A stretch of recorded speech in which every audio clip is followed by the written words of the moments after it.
करने का नाराज कर्म का द्रव आता है वह तो द्रव आश्रव कहलाता है, और जिस कारण से आया है वो क्या कहलाता है? भाव आश्रव कहलाता है। यानी जिस कारण से हमारे जीवन में आश्रव आए हैं वो क्या कहलाएंगे? भाव आश्रव। तो आने के द्वार है मिथ्यात्व, आवृत्ति, प्रमाद, कसाय और योग। इनमें से तीन चीजें जो है मुख्य है, मिथ्यात्व, आवृत्ति और कसाय। क्योंकि मिथ्यात्व अलग हो जाता है, आवृत्ति सम्यक दर्शन के साथ बनी रहती है, और कसाई भी तीनों के साथ में, मिथ्यात्व के साथ में भी, आवृत्ति के साथ में भी, कसाई के है स्वयं में। प्रमाद जो है वो कसाई के साथ ही हानिकारक होता है, बगैर कसाई के प्रमाद हानिकारक नहीं है। इसी प्रकार से योग हमारे लिए सुख दुख में निमित्त नहीं बनते हैं, क्योंकि योगों का काम है प्रकृति प्रदेश रूप से बंध कराना, यानी किस द्रव्य को कैसा फल देना है उसका स्वभाव निश्चित करना है, और कितनी क्वांटिटी रहना ये निश्चित करना है। लेकिन उसका अनुभव कराने वाली कौन होती है? कसाय। इतने समय तक रहेगा और इतने समय तक क्या करेगा? फल देगा। तो उससे बचने के लिए हमारे लिए सबसे पहली बार इस दरवाजे से हवा आ रही है, तो जो हवा आई है वो तो द्रव आश्रव है, लेकिन यदि हम दरवाजे को बंद कर दें तो हवा आना क्या हो जाएगा? बंद हो जाएगा। तो उसमें यही करना है कि हमारे लिए भाव आश्रव में सबसे पहले मिथ्यात्व का दरवाजा बंद करना, फिर हमें किसका करना है? आवृत्ति का, और फिर किसका करना है? कसायों का। कसायों में सबसे पहले अनंतानुबंधी का दरवाजा, फिर दूसरे नंबर पर होता है अप्रत्याख्यान का। ये दो दरवाजे बंद हो जाने से हमारे जीवन में कर्म की निर्जरा प्रारंभ हो जाती। कौन सी निर्जरा? लेकिन यह है कि अप्रत्याख्यान कसाई के रुक जाने से अनंतानुबंधी अशुभ कर्म की तो निर्जरा होगी। किसकी? अशुभ की निर्जरा होगी, लेकिन पुण्य कर्म का, शुभ का आश्रव क्या है? हमारे पास में होगा। लेकिन जो सम्यक दर्शन के साथ में पुण्य होता है, तो कहा सम्यक दृष्टि का जो पुण्य है वह कभी भी दुर्गति का कारण नहीं होता। किसका पुण्य? सम्यक दृष्टि का पुण्य कभी दुर्गति का कारण नहीं होता है। नियम से उसका पुण्य मोक्ष का क्या बनता है? परंपरा से साधन बनता है। लेकिन मिथ्या दृष्टि का पुण्य नियम से क्या होता है? दुर्गति का कारण बना करता है। इसलिए पुण्य के चार विकल्प दिए गए हैं। एक पुण्य है, दूसरा उसका है उपयोग, फिर इसके बाद में सदुपयोग और उसका दुरुपयोग। पुण्य का उपयोग करना, सदुपयोग करना और क्या करना? दुरुपयोग करना। तो आज हमें वर्तमान में देखना है हम अपने पुण्य का उपयोग कर रहे हैं या सदुपयोग कर रहे हैं या दुरुपयोग कर रहे हैं। पुण्य की वजह से मानव पर्याय हमें मिली हुई है, तो अभी तक तो हमारा, जब तक हमारे जीवन में पहली प्रतिमा या सम्यक दर्शन या अनुवृत्त नहीं आए हैं, तब तक सिर्फ पुण्य का आप उपयोग कर रहे हैं, उसका सदुपयोग नहीं कर रहे। और उसी के साथ में यदि व्यसन है, पाप में हमारी प्रवृत्ति है, तो फिर दुरुपयोग चल रहा है। क्या चल रहा है? उसका दुरुपयोग चल रहा है। इसलिए उपयोग करने वाले होते हैं अविरत सम्यक दृष्टि। अविरत सम्यक दृष्टि व्रतों को धारण नहीं किया है, लेकिन वह सप्त व्यसनों, 5 इंद्रिय के विषयों में उसको संतोष होता है और 5 पापों से वह भयभीत होता है, इसलिए वो तो उपयोग कर लेगा। लेकिन पहले दूसरे तीसरे गुण स्थान व्यक्ति जो पुण्य का क्या करते हैं? दुरुपयोग करते हैं। रावण ने अपने पुण्य का दुरुपयोग किया है, उपयोग नहीं किया। क्या किया? दुरुपयोग किया। भरत ने अपने घर में ही रह करके, या राम ने अपने घर में रह के पुण्य का उपयोग किया, सदुपयोग नहीं। क्या किया? सर ने उपयोग किया है कि वैभव के मिलने के प्राप्त अधिकार का, आपको एक दिन बतलाया था, प्राप्त अधिकार का त्याग कर्तव्य की वेदी पर सम्यक दृष्टि जीव ही कर सकता है। एक और अधिकार, एक और कर्तव्य है, तो वो जो सम्यक दृष्टि होगा वो कर्तव्य निष्ठ होने से क्या कर देता है? अधिकार का त्याग कर देता है। तो राम ने कर्तव्य किया है और अधिकार का क्या कर दिया? त्याग कर दिया। सीता ने अपना कर्तव्य किया, हमें अपने पति का साथ देना है, ना कि हमें वैभव का। हम जिनके निमित्त से आए हैं हमें उनके अनुसार चलना है, ना कि हमें किसी और का विकल्प हमें नहीं करना है। तो ये सम्यक दर्शन की क्या होती हैं? विशेषताएं होती हैं। इसलिए यहाँ पर त्रियंच गति को अपन जा रहे हैं और उसमें अपन आश्रमों को समझ रहे हैं। तो त्रियंच जो है, त्रियंच गति और स्त्री वेद, इन दोनों का बंध दूसरे गुण स्थान तक होता है। कहाँ तक होता है? दूसरे। इसके बाद में त्रिंच आयु का और स्त्री वेद का बंध नहीं होता।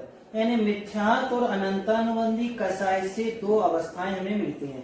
यदि आज हम अपना स्वयं चिंतन करना चाहें, हम जितने भी पुरुष वर्ग बैठे पूर्व के हम मिथ्या दृष्टि ही हैं। क्या है? पूर्व में मिथ्या दृष्टि थे, तभी तो आज पंचम काल में हमारा क्या हुआ? जन्म हुआ। लेकिन भद्र मिथ्या दृष्टि थे, इसलिए हमें पुरुष वेद मिला। आप लोगों को देखा जाए, आपने मिथ्यात्व से और अनंतानुबंधी के कारण स्त्री वेद में क्या लिया है? जन्म लिया है। पूर्व में अपन ने नियम से धर्मात्माओं के साथ में छल किया होगा, धर्म के साथ में धोखा किया होगा, दिखाने में कुछ रहा होगा और अंतरंग हमारा कुछ और रहा होगा। उसके कारण से क्या मिला? उच्च कुल तो मिला, लेकिन वेद कौन सा मिला? जो हमने उसमें तप किए थे, व्रत किए थे, उस सबका फल तो हमें मिल गया, लेकिन जो हमने उसमें छल कपट मायाचार आदि की, चोरी आदि की प्रवृत्ति, उससे हमें क्या मिला? स्त्री वेद की हमें क्या हुई है? प्राप्ति हुई है। इसलिए इससे हमें गिलानी होना चाहिए कि किस कारण से स्त्री वेद मिला है। तो ये मिला है हमारे लिए अनंतानुबंधी कषाय से। क्यों? साधन के बाद में इसका बंद होता नहीं, मिथ्यात्व और अनंतानुबंधी से इसका बंद हुआ है, तो हम उस कारण से गिलानी, स्त्री वेद से गिलानी नहीं करना। क्योंकि स्त्री वेद से भी हम असंख्यात गुनी निर्जरा करके एक भवातारी पुरुष वेद वाले देव बन सकते हैं। किससे? इसी स्त्री वेद से। इसलिए स्त्री वेद से हमें गिलानी तो करना नहीं है, लेकिन किस कारण से मिला है उस कारण से हमें क्या करना है? गिलानी करना है। अर्थात अब मैं अनंतानुबंधी माया का और मिथ्यात्व का क्या करती हूँ? त्याग करती हूँ। ऐसे हम लोग भी हैं, पुरुष वेद हमें भी मिला है, लेकिन ये भी हमें मिथ्यात्व के साथ में मिला है। किससे मिला है? क्योंकि पंचम काल का मनुष्य मिथ्यात्व से ही बनता है। बगैर मिथ्यात्व के मनुष्य भी नहीं बनता, और पंचम काल में सम्यक दर्शन के साथ में किसी का जन्म नहीं होता। तो हमने मिथ्यात्व के साथ में हमने उस समय धर्म तो किया है, उस समय हमने सब कुछ किया है, लेकिन दबाव में किया है, पराधीन होकर के किया है, कर्तव्य समझ के हमने नहीं किया है। उसके कारण से आज हम पंचम काल के क्या बने? तो ये है। तो अब हमारे लिए इस पर्याय से गिलानी नहीं करना, हमें गिलानी करना उस कार्य से जिस कार्य से इस समय हमें ये पर्याय मिली है। अब मैं इस पर्याय में वह कार्य नहीं करूंगा, ये अपने लिए क्या करना है? सोचना है। तो कल हमने आपको यहाँ पर किसका ले लिया था? अपना त्रिंच गति में अपन ने भोग भूमि में कर्म भूमि का हो गया था। त्रिंच गति की भोग भूमि की पर्याप्त अवस्था हो गई थी ना? हाँ, यहाँ तक हो गया था। किसी योजना को तो यहाँ चल रहा था त्रिंच गति की अपर्याप्त अवस्था कर्म भूमि। अपर्याप्त का मतलब होता है कि विग्रह गति में जीव है अथवा त्रिंच में जन्म लेने वाला है। ये कहाँ से आ सकते हैं? चारों गतियों से त्रिंचों में जन्म हो सकता है। नारकी भी त्रिंच में आ सकता है, देव भी त्रिंच में आ सकते हैं, त्रिंच भी बन सकता है, मनुष्य भी त्रिंचों में जा सकते हैं। तो यहाँ पर अपन ने पढ़ लिए थे कि प्रथम गुण स्थान में संगी पंचेंद्रीय जीवों के क्या है? 44 शास्त्रों पढ़े थे, 5 मिथ्यात्व में 12 अवृत्ति हैं, 25 कषाय हैं और 2 योग होते हैं, ऐसे 44 वर्ड थे। दूसरा सासाधन गुण स्थान वर्ती सासाधन 1 इंद्रिय जीवों के। 1 इंद्रिय जीवों का सासाधन गुण स्थान कैसे बनेगा? क्योंकि संगी पंचेंद्रिय सम्यक दर्शन को धारण कर सकता है। ये है देवों की अपेक्षा से। जो देव वहाँ पर है और उन्होंने विषय भोगों में प्रवृत्ति करते रहे और सम्यक दर्शन से च्युत हो गए, और सम्यक दर्शन से च्युत होना और सासाधन में उनका क्या होना? मरण होना। तो आकर के 1 इंद्रिय में क्या करते हैं? जन्म लेते। अपन पढ़ते ना, तह ते चय थावर तन धरे, यानी वहाँ से लिए सम्यक दर्शन भी दुख पाए और वहाँ से आकर के क्या की? स्थावर पर्याय में जन्म लिया। इसलिए 1 इंद्रिय अवस्था उनकी लब्धि में है। किसमें है? लब्धि में है, और तदजन आयु का बंध हो चुका है। इसलिए वहाँ से उनने मारणांत समुद्घात किया। 1 इंद्रिय में जहाँ जन्म लेना है उस स्थान के स्पर्श कर लिया। अब वह ग्रह गति में कारवाण शरीर के साथ में 1 इंद्रिय पर्याय में क्या कर रहे हैं? वो जन्म। और जैसे ही यहाँ आएंगे और जैसे ही शरीर बनेगा और उनका गुण स्थान पहला हो जाएगा। कौन सा हो जाएगा? ये कहाँ तक रहेगा? विग्रह गति तक ही रहेगा। जैसे शरीर पर्याप्ति पूर्ण हुई, उनका गुण स्थान कौन सा हो जाएगा? पहला गुण स्थान हो जाता है। ऐसे उनके 32 शास्त्र होते हैं, 5 मिथ्यात्व नहीं रहेंगे और 7 आवृत्ति है, 23 कषाय रहेंगे, 2 योग रहेंगे, ऐसे 32 हैं। कल आपको बतला दी, योजना को सफल बनाने के लिए विरोधियों का विरोध नहीं करना है। ये आपको अच्छी तरह से याद कर लेना, एक माला फेरना, चिंतन करना कि हमारी जो जो योजनाएं हैं, उन योजनाओं में जो जो विघ्न करने वाले हैं, हमारा उस तरफ कितना उपयोग है और हमें अपनी योजना को सफल बनाना है, उसकी तरफ हमारा कितना उपयोग है, ये देख लेना। क्योंकि जब हमने व्रत लेने के बाद में घर छोड़ के चले गए थे, इसके बाद में पूरे परिवार के लोग विरोध में थे, समाज वाले भी क्या थे? विरोध में थे। तो हमने न परिवार का विरोध किया न समाज का विरोध किया, क्योंकि इनके उसमें लग जाएंगे तो फिर हमारा लक्ष्य क्या हो जाएगा? छूट जाएगा। माँ की खबर आई, यदि तुम कल तक घर नहीं आए तो हम छत से कूद के क्या कर देंगे? मर जाएंगे। तो हमने भी लिख करके भेज दिया। मतलब तत्काल वो जा रहे थे कि महाराज जी भी जा ही रहे भैया जी, हम मैंने कि ले जाओ, लिख के हमने उनको दे दिया, पढ़ लिया उन्होंने। उसमें इतना ही लिखा था, ठीक है आपको मरना है या मर जाओ, कोई चिंता की बात हमें नहीं है, क्योंकि हमने अनादिकाल से इतनी खूब माताएं बनाई, खूब सब कुछ दिए हैं। अब हम तो गुरु के लिए क्या करेंगे? धर्म के लिए जिएंगे। इतना सब कुछ करने के लिए पढ़ लिया, थोड़े बहुत आंसू आए और इसके बाद में क्या कहते हैं? ठीक है जाने दो, सो जान दो। 4 तो उनके सहारे जी ले। अब भरत चक्रवर्ती के पास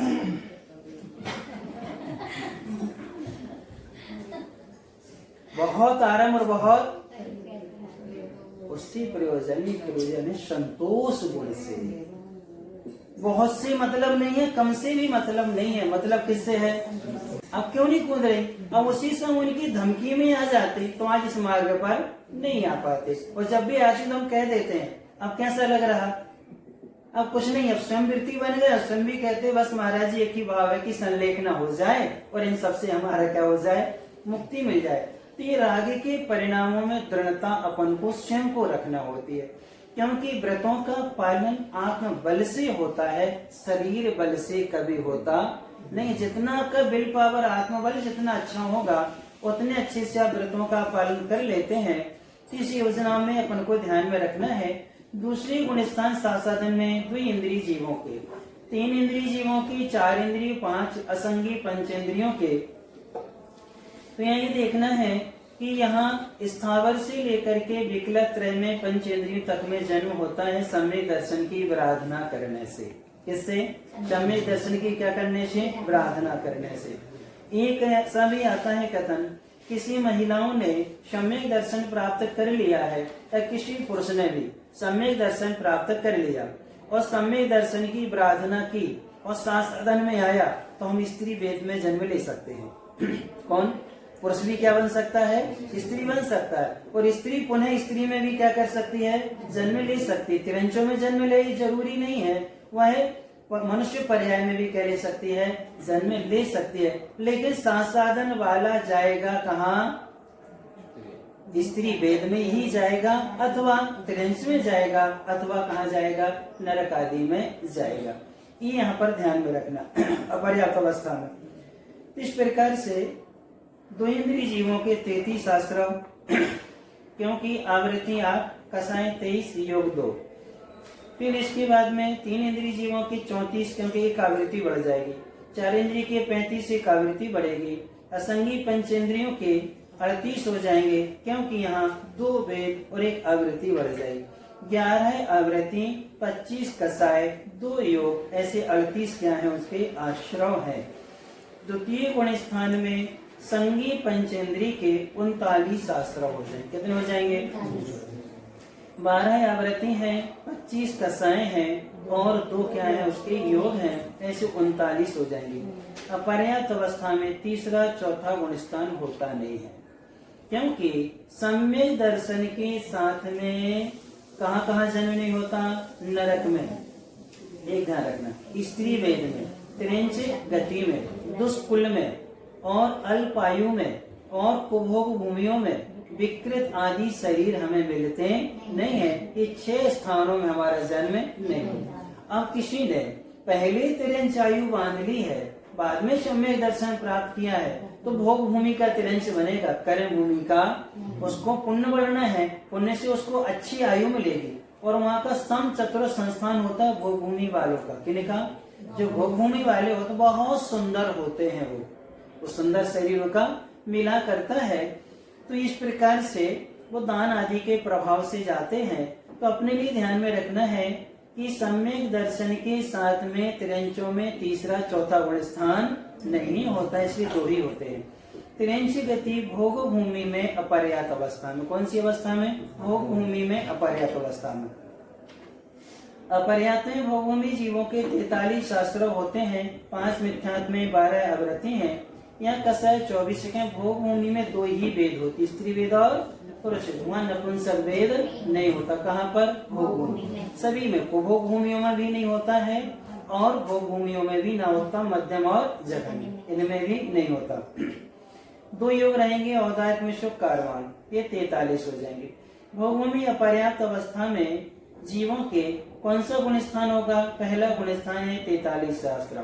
यहाँ संगी पंचेंद्री जीव ही होते हैं। कौन से जीव होते हैं? यहाँ 1 इंद्री, 2 इंद्री, 3 इंद्री, 4 इंद्री नहीं होते।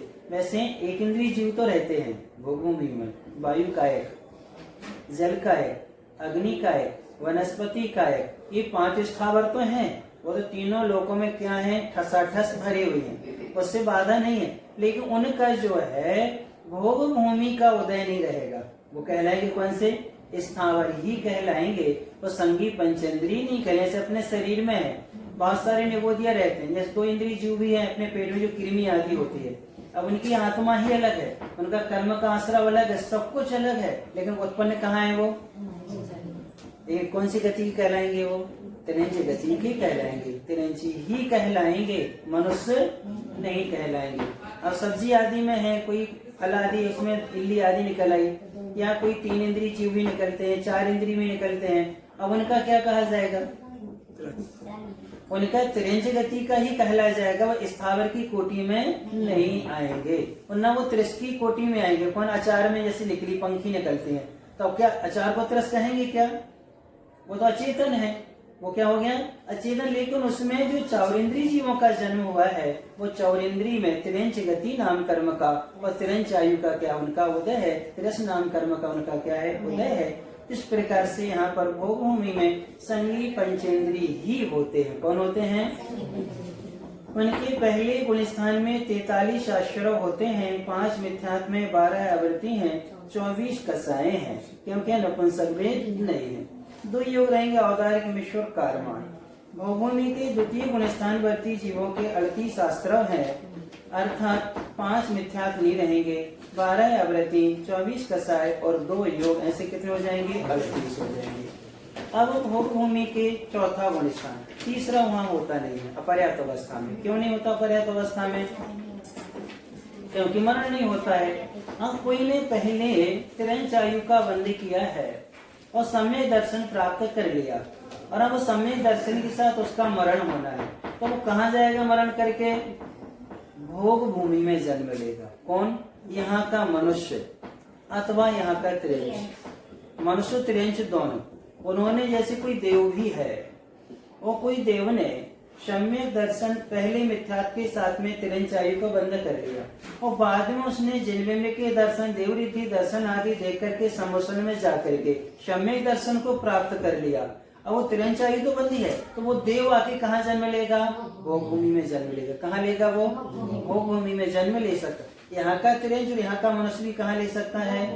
भोग भूमि में जन्म ले सकता है। उसकी अपेक्षा से यहाँ 38 शास्त्रों में मिथ्यात्व नहीं रहेगा, आवृत्ति 12 रहेंगे, कषाय यहाँ पर 19 रहेंगी, अनंतानुबंधी 4 कम हो जाएंगे और एक स्त्री वेद और कम हो जाएगा।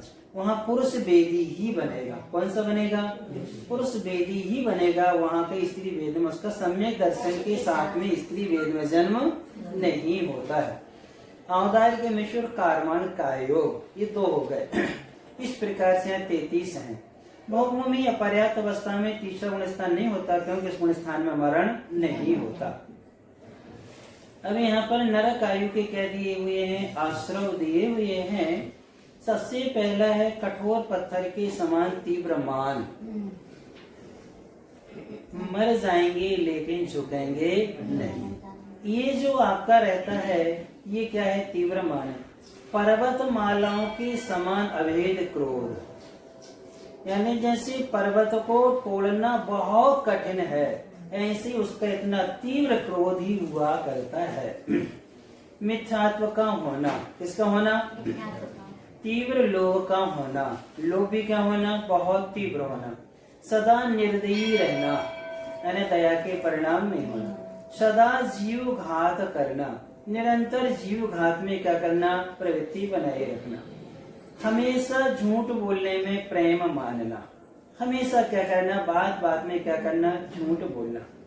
सदा पर धन हरने में लगे रहना, दूसरे का धन हमें कैसे मिले उसमें क्या है, लगे रहना। दो गतियों में, एक तो देवगति में भवनवासी, बेंत, जोशी, वायुमालिक, ये चार निकाय के देव, और भोग भूमि के मनुष्य और त्रिंश, ये ऐसे हैं, ये सिर्फ अपने पुण्य की उदय से प्राप्त द्रव्य का ही भोग करते हैं। किसके, अपने पुण्य की उदय से प्राप्त द्रव्य का भोग करते हैं, इसलिए इनको कभी नरक आयु का बंध नहीं होता। देव कभी सीधे नरक नहीं जाते, और देव से देव भी नहीं बनते, और भोग भूमि वाले कभी नरक नहीं जाते। कहाँ नहीं जाते, नरक नहीं जाते। मनुष्यों में जन्म लेंगे, तिरंचों में जन्म लेंगे, वो किस में लेंगे, देवगति में जाएंगे। ये सिद्धांत है कि यदि अपन भी चाहें तो इतना ही संकल्प कर लें, इतनी समझदारी आपने यदि आ गई स्वाध्याय करते करते, मेरा जितना पुण्य के उदय से मुझे जो मिला है, मैं उसके अलावा दूसरे के पुण्य से प्राप्त वस्तु का कभी भी चाहे नहीं रखूंगा। दूसरे के पुण्य से प्राप्त वस्तु की मैं क्या नहीं रखूंगा, चाहे नहीं रखूंगा। मुझे अपने पुण्य से जो मिला है मैं उसमें क्या रहूंगा, संतुष्ट रहूंगा। देखो, पुष्पी डाल कि अपनी एकाक्षी पत्नी, अब उसके प्रति राग है, ठीक है, विकल्प आया है, मुनि भेष को छोड़ने को तैयार हो गया है। देखो एकाक्षी के प्रति, लेकिन वारिसेन ने देवांगना जैसी सुंदर अपनी सारी पत्नियों को उस डाल को देने के लिए कहा, राजवी देने के लिए कह दिया, लेकिन उसने स्वीकार नहीं किया। यानी वारिसेन के पुण्य से प्राप्त एक भी वस्तु को पुष्प डाल मुनि ने स्वीकार नहीं किया, तो वो भी क्या हो गए, संसार से पार हो गए। कहाँ हो गए वो, संसार से पार हो गया। विचार करो आप लोग कि जैसे युधिष्ठिर आदि भी रहे हैं, मुझे अपने पुण्य से जो मिला है मुझे उसी में संतोष है, लेकिन हमें आपका नहीं चाहिए। लेकिन दुर्योधन अपने पुण्य से प्राप्त पिता ने बराबर से दिया है, उसमें संतुष्ट नहीं होने से दूसरे के पुण्य के द्रव्य से क्या हुई, उसको ईर्ष्या हुई, पाने का पुरुषार्थ क्या क्या हुआ। आपके घर में भी आप एक कंसेप्ट अपने घर में भी ला सकते हैं कि पिता के पुण्य की वजह से पिता को द्रव्य मिला है। अब पिता के परिणाम उन बच्चों के पुण्य के वजह, क्या सास से कुछ कहा, ससुर से कुछ कहा क्या, जेठ आदि नहीं थे, देवर आदि से कुछ कहा क्या उन्होंने, पर आप लोगों की प्रवृत्ति क्या है ये सोच लेते हैं। हम पूछ लेते कई बार आइडियल का पूछे, इंग्लिश में आइडियल बोलते हैं कि आपका आदर्श कौन है, तो सहज में पूछ ले एक बालिका से आपका आदर्श क्या है, तो कहते इंदिरा गांधी। मैंने कह रही ये क्या हुआ, यानी तुम्हें बनना क्या है, तुम्हें बनना क्या है। तो तुम्हारे लिए यदि आदर्श आपने क्या चुना, किसको आदर्श बनाया तुमने, एकांत को आदर्श तो बना, उसको आदर्श बना करके अपने जीवन का निर्वाह करो। आप पुरुष वर्ग, हम आपसे पूछे आपका आदर्श क्या है, आप किसे आदर्श बनाते। कोई कहते अमिताभ बच्चन है, कोई कहे शाहरुख खान है, कोई कहे आमिर खान है, अब बताओ, कोई कहे चंगेज खान है, कोई कहे लादेन है, बुश आदि है, या नरेंद्र मोदी आदि है, कि ये तुम्हारे आदर्श हैं क्या। हाँ बताओ आपका आदर्श कौन है, किसी हमें आदर्श चुनना है अपना, यदि आप कोई आदर्श बनाते हैं, दुर्योधन को आदर्श बनाओगे आपका जीवन क्या होगा? रावण को आदर्श बनाओगे आपका जीवन क्या होगा? यदि आप विभीषण को आदर्श बनाओगे तो आपका जीवन कैसा होगा ये सोचो। यदि आप लक्ष्मण जी को आदर्श बनाते हो तो आपका जीवन कैसा होगा? फिर यदि आप राम के लिए अपना आदर्श बनाते हो, महावीर भगवान को अपना आदर्श बनाते हो, या श्रावकों में देखो पूर्णिया श्रावक को अपना आदर्श बनाओ, शेष दर्शन को अपना आदर्श बनाओ, वर्तमान में भी जितने भी त्यागी वृत्ति हैं उनको अपना क्या बनाओ? आदर्श बनाओ। तो आपके जीवन में क्या आएगा? तो ये यहाँ पर होता है कि दूसरे के पुण्य से क्या होता है, नियम से दूसरा का पुण्य जो होता है, पर धन में लगे रहने, दूसरे के पुण्य से ईर्ष्या होती है, उसको हम छीनने की कोशिश करते हैं और वो हमें कभी मिलता नहीं। क्यों?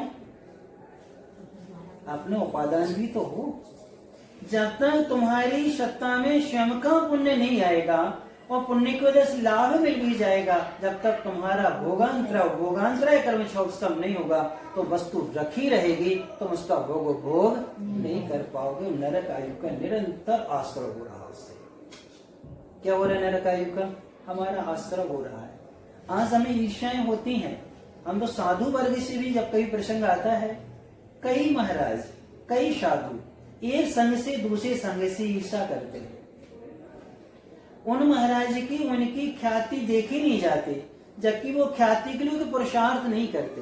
उनकी साधना और चर्या, उनकी प्रवृत्ति और उनका जो व्यवहार प्रकृति है, उससे प्रभावित लोग अपने आप ही होते हैं। वो कभी कहते नहीं है, फिर भी उनके पास लोग आते रहते हैं।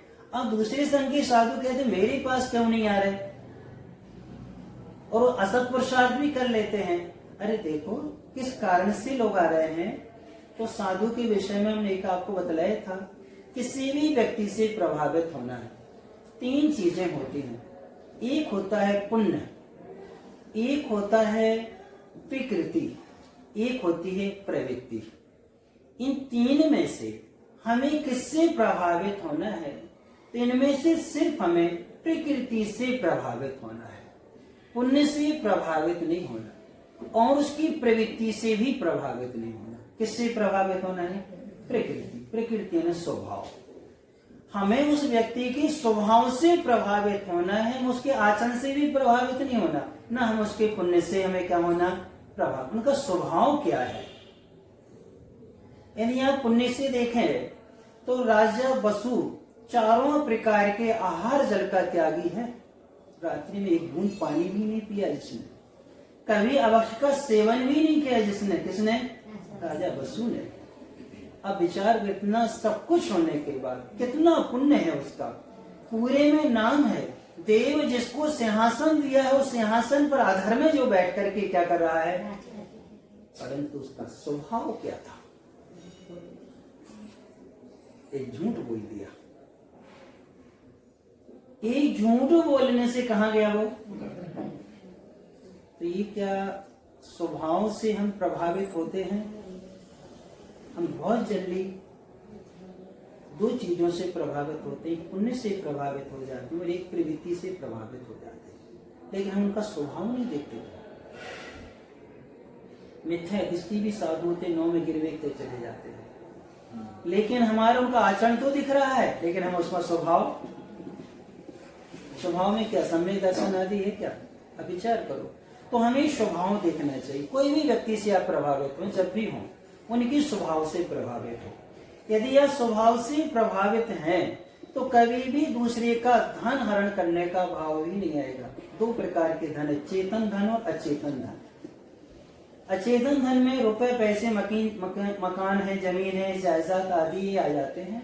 चेतन धन में हाथी, घोड़ा और साथ में स्त्री वर्ग भी चेतन धन में आता है। पुत्र आदि भी चेतन धन में। दूसरों के बच्चों का अपहरण करना, दूसरी की बेटी का अपहरण करना, दूसरी की पत्नी का क्या करना, अपहरण आदि करना, ये उसके पुण्य से। और उसका हमने क्या किया? अब देखो रावण अपनी जो है, अपनी जो 16,000 रानियां हैं उनसे संतुष्ट नहीं है वो पुण्य की वजह से, और दूसरे की स्त्री पर उसने क्या डाली? नजर डाली। चंद्रनखा को देखो आप, खरदूषण महामंडलेश्वर राजा है जिसका, और शंभु कुमार जैसा पुत्र है, विवाहित पुत्र है, जिसकी 8 रानियां हैं, इसके बावजूद भी वो अपने पति से संतुष्ट नहीं हुई और राम और लक्ष्मण पर क्या हुई, वो मोहित हुई। क्या स्थिति हुई? भले अपमान हुआ ना, जितना बड़ा सब कुछ कराई, बाद में समझ में आ गई, प्रायश्चित ले लिया, आज्ञा बन गई, सब कुछ किया है, लेकिन इस समय आप सोचो उसकी प्रवृत्ति क्या हुई। अब क्या इनको हम आदर्श बनाए क्या? इनको आदर्श बनाए क्या? तो हमें अपना आदर्श बनाना है। यदि हम अच्छे लोगों को आदर्श बनाएंगे तो नियम से पर धन हरण करने से हम बच जाएंगे, चेतन धन से भी और अचेतन धन से भी।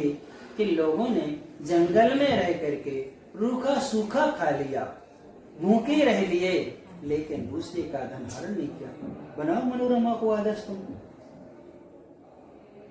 गज मोती मिलेंगे तो ही चलाएंगे, तभी अन्न जल को ग्रहण करेंगे, अन्यथा में अन्न जल को ग्रहण नहीं करोगे। और अपने पुण्य को जो दूसरे ने दिए वो भी नहीं चाहिए। मैं अपने क्या लूंगी? मेहनत से, अपने पुरुषार्थ से अपने लेंगे तो करेंगे, अन्यथा नहीं करेंगे। इनको यदि आदर्श बनाएंगे, और अपन क्या करते हैं, दूसरी की तरफ ले लेते हैं। आप इतने गरीब हो गए कि आपको अपना पूजन करने के लिए, भगवान का गुणगान करने के लिए, पुण्य कमाने के लिए दूसरे पर क्या है, आश्रित। आपके लिए हमने कई बार आप लोगों के मुख से सुन लिया मंदिर में, इनके बाप का क्या बिगड़ता, खाली ज्यादा बादाम रख देंगे तो बता, 2 चीजें बादाम रखेंगे, 3 बादाम रखेंगे, हमें तो 6 पूजा करना।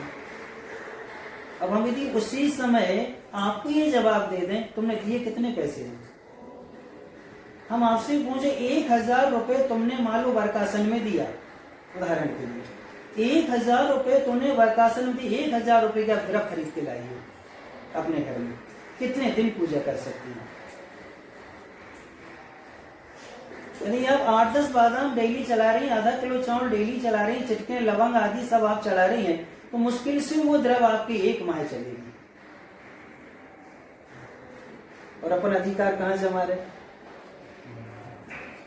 अब आप स्वयं नैतिकता से विचार करें आप कि आपने परिणाम क्या होते हैं। हम देते कितना और लेते कितना है? ये पुण्य से ईर्षा है कि नहीं? दूसरे के पुण्य को हम ग्रहण कर रहे हैं कि नहीं कर रहे? बताओ, दूसरे को ग्रहण कर रहे हैं कि नहीं कर रहे? कौन सी स्थिति कहलाएगी?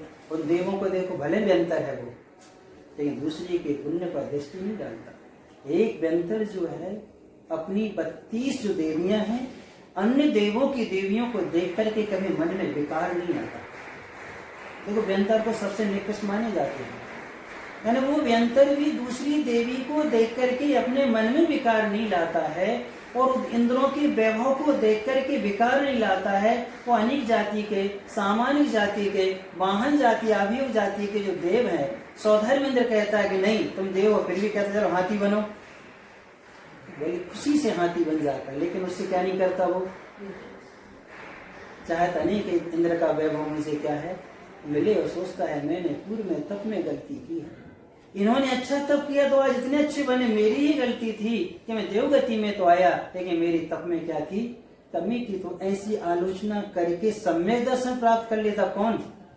वो आभियोग जाति का देव। और अपन लोग क्या करते हैं, दूसरे की गाड़ी को देखते हैं, दूसरे के वस्त्रों को देखते हैं, दूसरों के आभूषण को देखते हैं। आप लोग को देखो, अच्छी साड़ी कुछ आभूषण पहन के आ जाए, आपके मन में क्या आता है ये बताओ, क्या आता आपके मन में? कोई दूसरे पुरुष वाली कोई अच्छी चैन पहन के आ जाए, अच्छी सोने की हाथ में भी पहन ले, सोने की घड़ी का पट्टा आदि पहन ले, अंगूठी आदि पहन ले, सब कुछ आप देखो, उसको देख कर क्या आपके मन में क्या आता? ये जो ग्रहण करने के हमारे भीतर परिणाम जो होते हैं, ये हमारी नरक आदि के आश्रम के कारण है। दूसरे के धन को अपहरण करने के या ग्रहण करने के भाव आना, दूसरे के पुण्य को अपने पुण्य से तुलना करने में क्या आता है? इसलिए नहीं, हमारे पुण्य से हमें जो मिला है वो हम क्या हैं, संतुष्ट हैं। अल्प आरम परिग्रह वाला अच्छा है, बहुत आरम परिग्रह वाला अच्छा है? बहुत सोच के बता ना। अल्प आरम परिग्रह वाला अच्छा है, ये बहुत आरम परिग्रह वाला अच्छा है? अब भरत चक्रवर्ती के पास